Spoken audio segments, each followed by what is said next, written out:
Welcome to Multifamily Live. I'm Keely Yarusi. And I'm Jason Yarusi. Our mission is to help you unlock your full potential as a multifamily real estate investor. So you can do more deals, bigger deals, with less stress, keep more profit, and free up your time.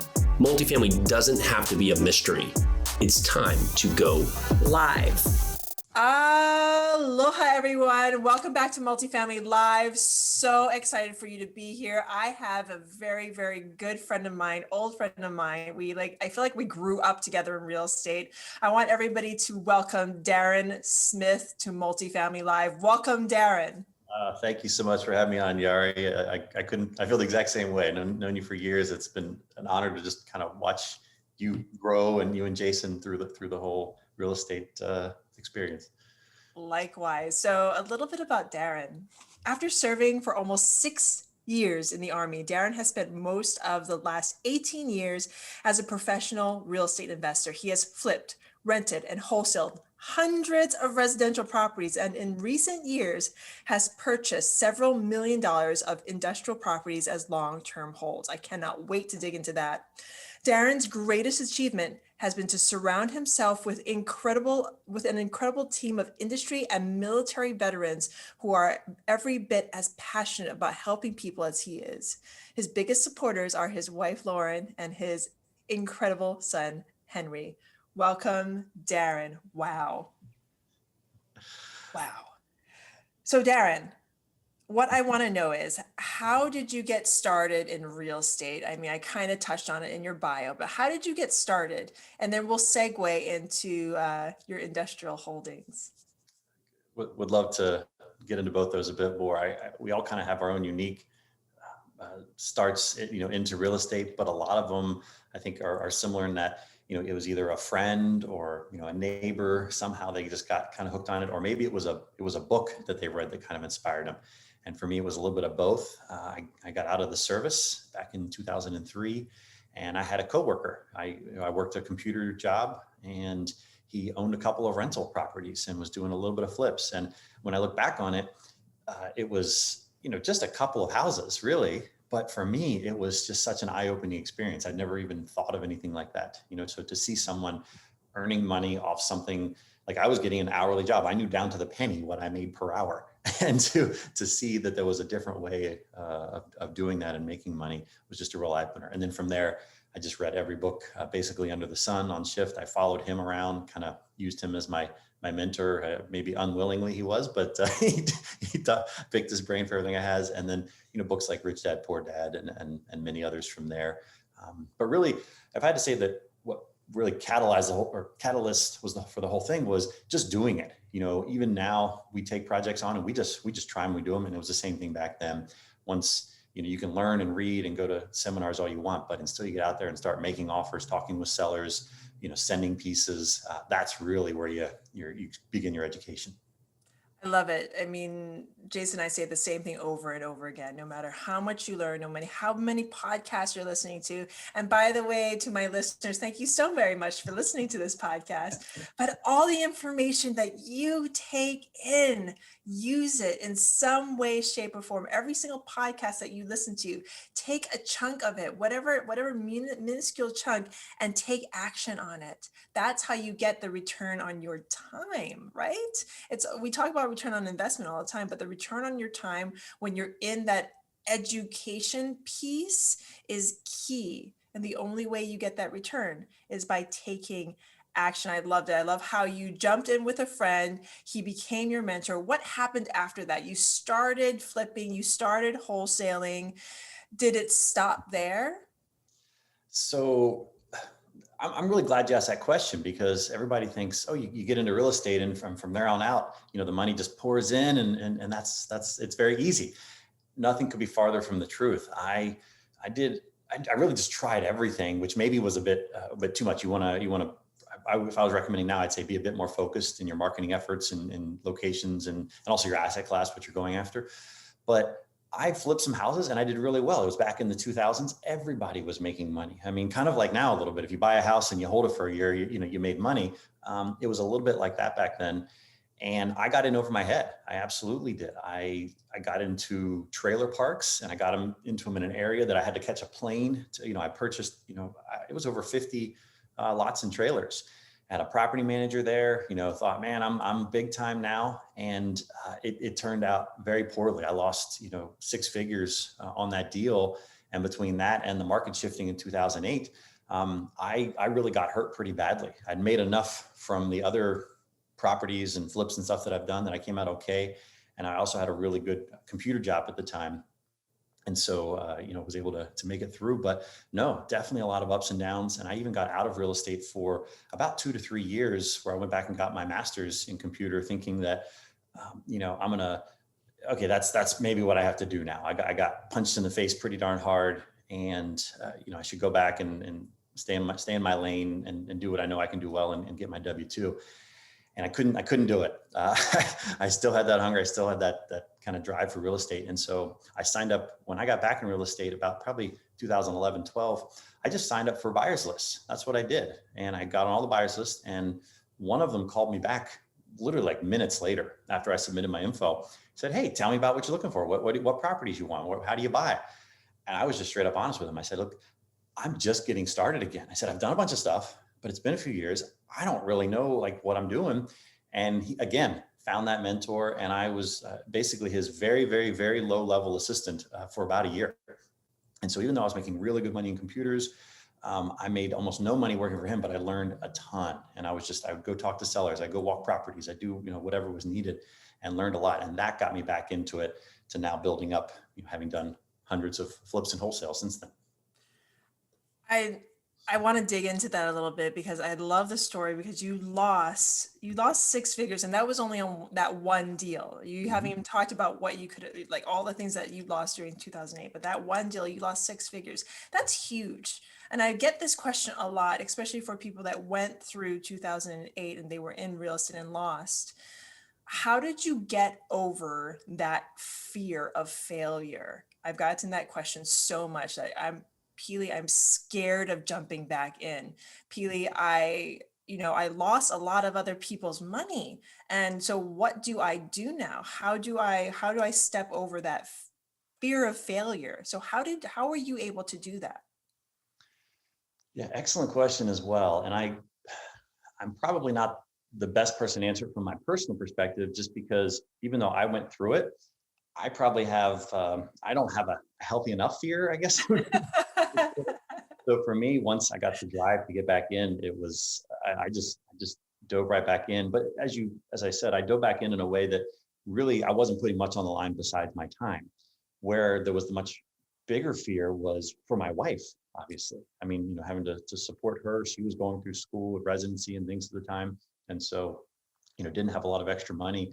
And the mistakes I made and the position I put us in at that time, that was a lot to get through, and building up her confidence again that, hey, yes, I can do this. Yes, I can make this happen. And this is real. You can make money and earn a living this way. And if I was to recommend somebody who was getting back in and they had that fear, maybe just fear to get started or fear to get back in because they lost money before, one of the main things that I do, and I recommend this for anybody, is if you're going to use other people's money, if you use your own money, use money you can afford to lose. If you use other people's money, only use that money in a property. So use it in something where you have it tied to an asset that could be sold, so you can return their money to them.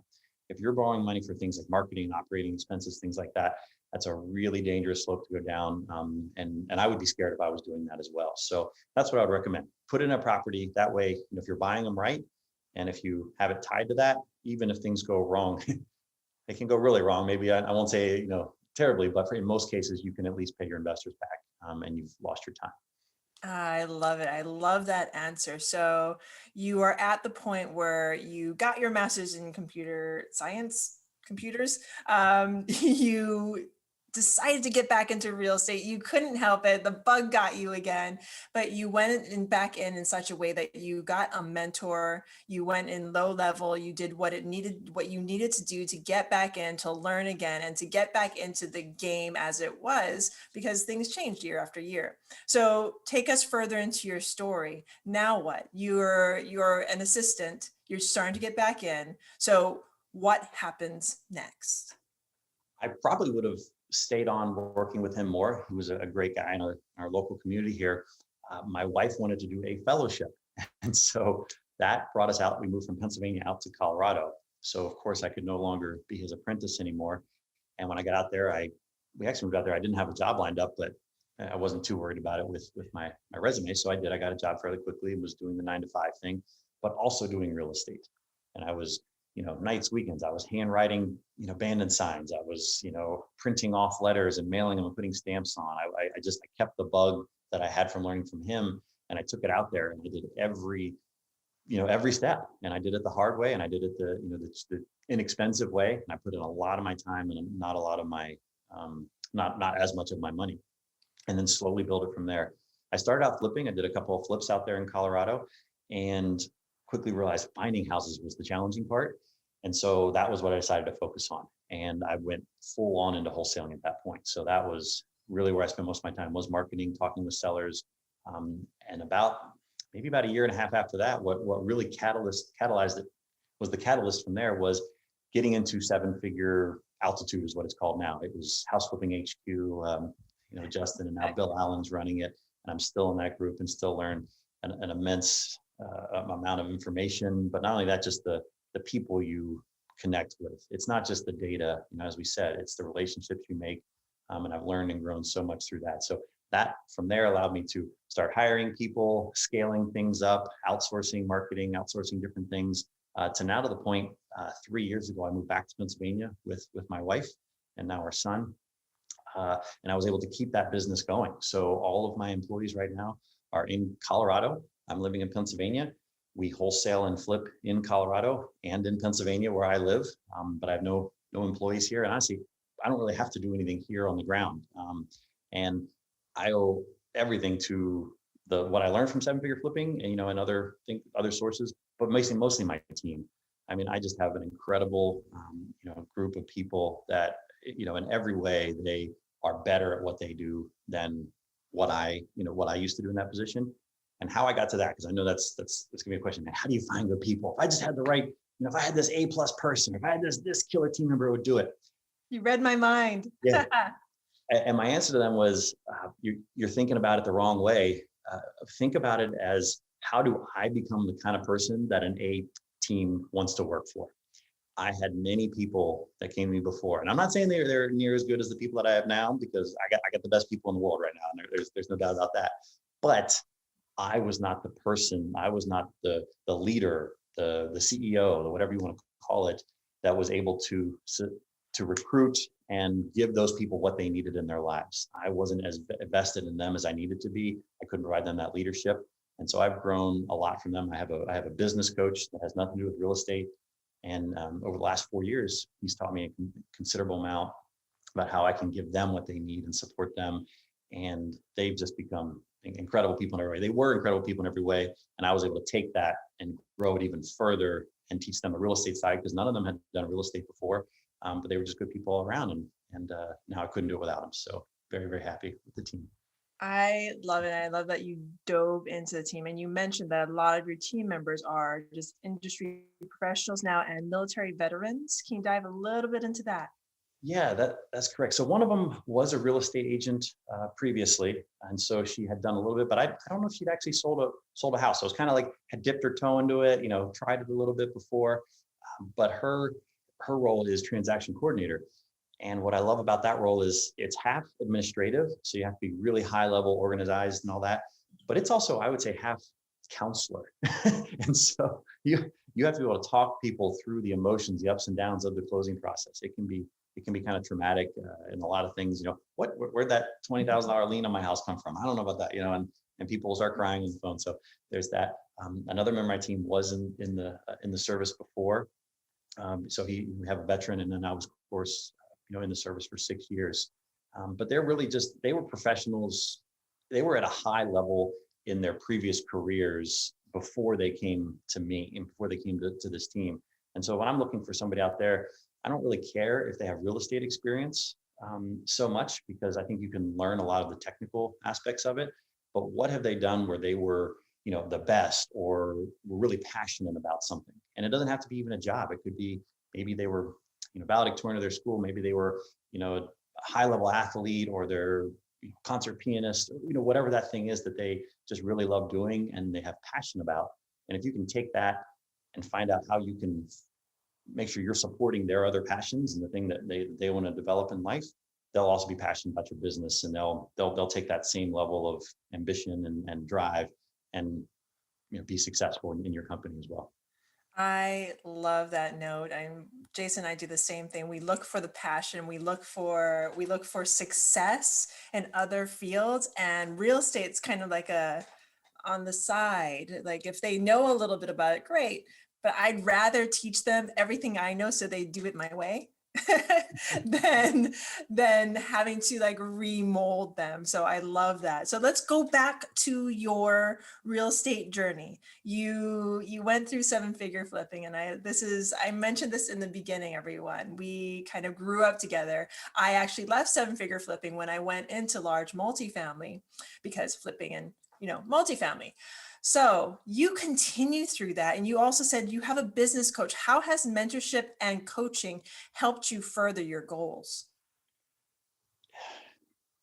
Yeah, I wouldn't be doing what I'm doing without 7-figure to get me from the business, or from the real estate side, marketing, just the ideas. I mean, I don't think I've ever had an original thought about this. I just take the little pieces from all the different people in a group, and there's dozens and dozens that are, they're doing 7 figures. I know there's people in there doing, 8 figures and higher in their investments. And so I take those little pieces from them and apply them. I would say the most important thing though is I almost learn more about growing myself more than my business from my business coach, and from learning from other people in the group how they have bettered themselves. So what books are they reading about, self-development? One of my favorite is Darren Hardy's Compound Effect. And so what are people doing they're doing yoga. They're doing, hey, this is a leadership program, that I'm doing. This is a Tony Robbins thing that I'm doing. And then along with my business coach, who teach me how to be that better leader and a better person, and just focusing my life. That's really the most important thing. You can learn about the latest postcard or the latest, Facebook marketing ad campaign. And those are things you can almost hire out. You can't hire out who you are. And that's been the biggest thing that I've taken from all these groups, and just honestly makes you, a happier, well-rounded person. I love it. You can't hire out who you are. Like in these mastermind groups, these coaching programs only exemplify, push out that leader that you're meant to be. So fantastic answer. Now let's dig into industrial properties. So you go from flipping, wholesaling, rentals, to millions of dollars of industrial properties as long-term holds. Let's dig into that. How did you start getting into that, and how is that business going?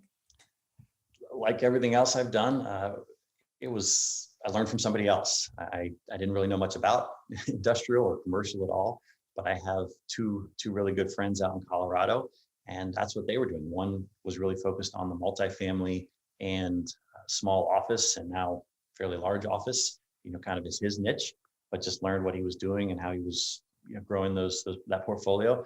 And then there's another friend who he was in kind of every asset class. He started in multifamily, has done office, industrial, retail, Starbucks, you name it. And so just picking their brains, and it was almost a light bulb, like that first, when I sat next to that coworker, oh, you can rent a house out, you can flip a house. It was the same thing. Here's this whole other world out there.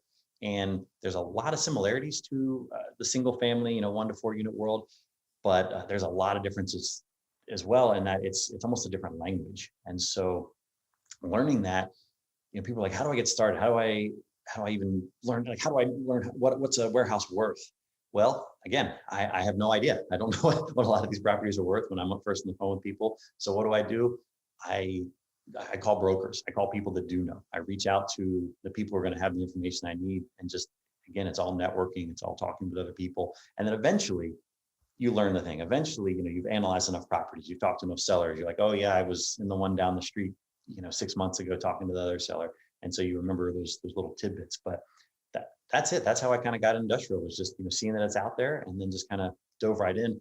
And I guess I'll take it one step further was I didn't start with industrial. I didn't know, because I'm like, I want to do commercial. That's like saying I want to do real estate. I mean, there's about a million ways you can do that. And so I kind of dipped my toe into a couple of different asset classes. I was marketing to retail. I was marketing to office. I was doing that. Industrial is the one for me that I liked it because it seemed like a little bit simpler. A lot of it's, shells, warehouses, things like that. Don't get me wrong, you can get super complicated. I have a closing on Wednesday, and environmentals can drive you insane. Definitely some complications, but I liked it. It was, 1, 2, 3 tenants in these buildings, versus, a lot more of them.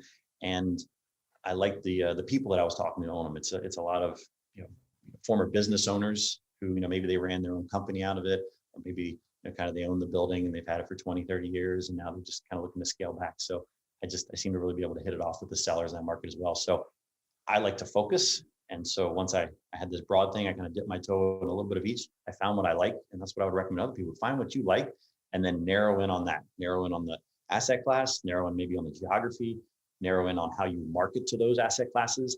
And then once you've mastered that, and you're like, man, I got those things down, take one of those and expand it out.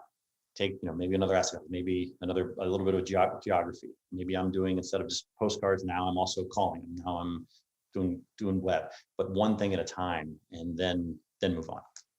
I love that. Would you mind, because I don't do industrial. I have never looked at it. I like you, I focus.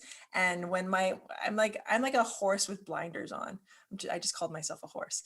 I'm like a horse with blinders on. I put the blinders on and I mega focus on something. That's something that 7-figure flipping taught me how to do, because that's how I get things done, if I focus on stuff. So I hear industrial, I'm like, no.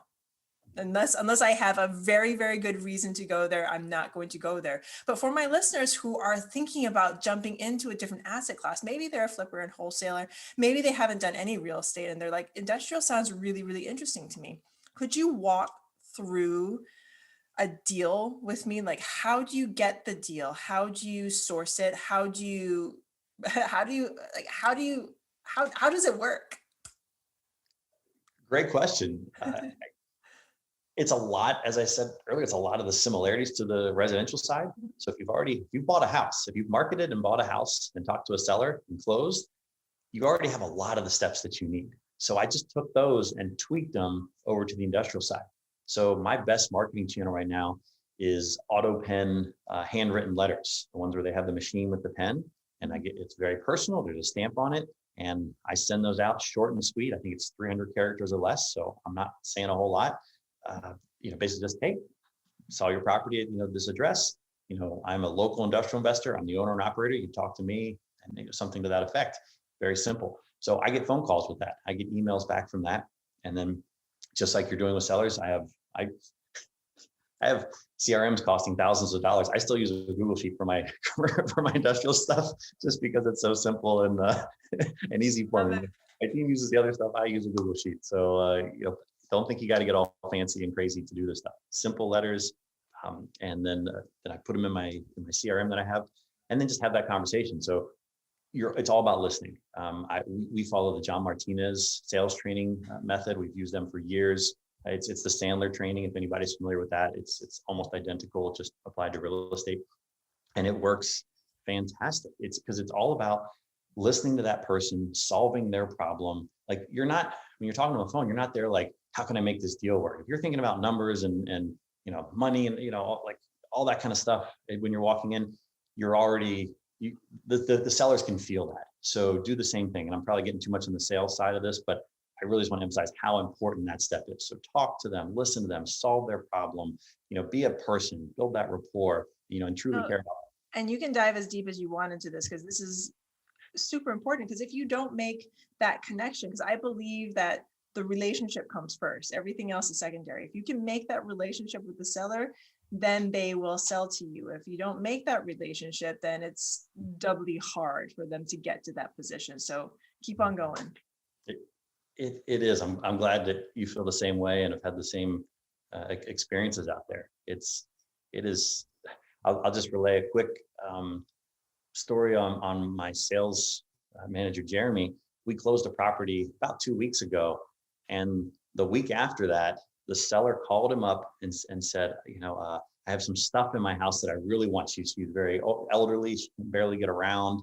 And the house was a extreme hoarder house. We actually had movers come to the house to try and move some stuff out. They refused to even go inside. They said, nope, this is not something we're going to deal with.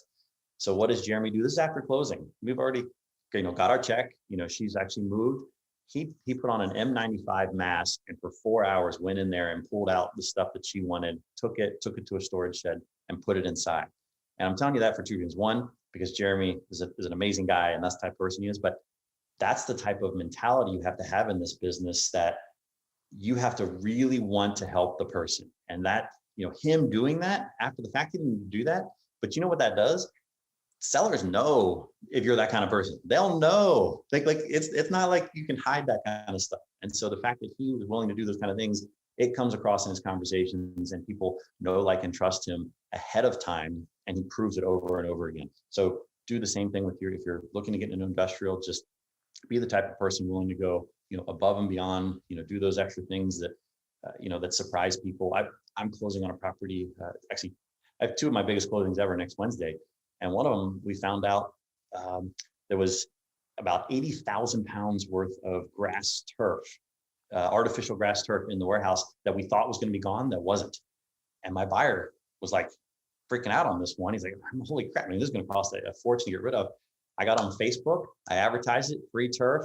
We rented a forklift. I got some property managers that worked for me to come out, and we emptied out 80,000 pounds of turf, in a day. And then I got the sweepers in and some blue scrapers, and we got it all done. But those are kind of the things, if you do that, and after the fact, they're like, holy cow, you did what? Like, that's a wow factor. And this is actually my buyer on this is someone who he owns hundreds and hundreds of thousands of square feet of industrial in the area. And we'll be working together again is the bottom line. I didn't do that because of that. You just do that because that's part of what you do and part of how you get the deals done. But, leave that impression, be the type of person that goes above and beyond, and it helps.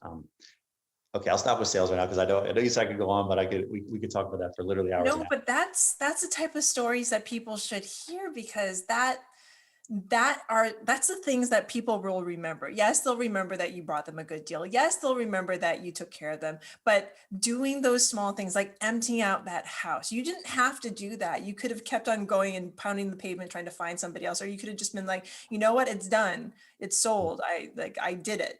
Like, I'm going to walk away now. Instead, Jeremy went in and took care of it. And then all that grass, you could have been like, well, that's not our problem now. That's your problem. Some people might say that, but instead of saying that, you did the right thing. You took care of it, might have made some money on the side selling the turf, who knows? But because you're shaking your head, Darren's shaking his head right now. But the thing is, you took care of it. You take care of your partners. These people become your partners. So Darren, before I let you go, because we've gone above the hour, you are amazing. Thank you so very much for coming on my show. How can people reach you if they want more information on industrial? If they have an industrial building they want to sell to you, how can they get a hold of you?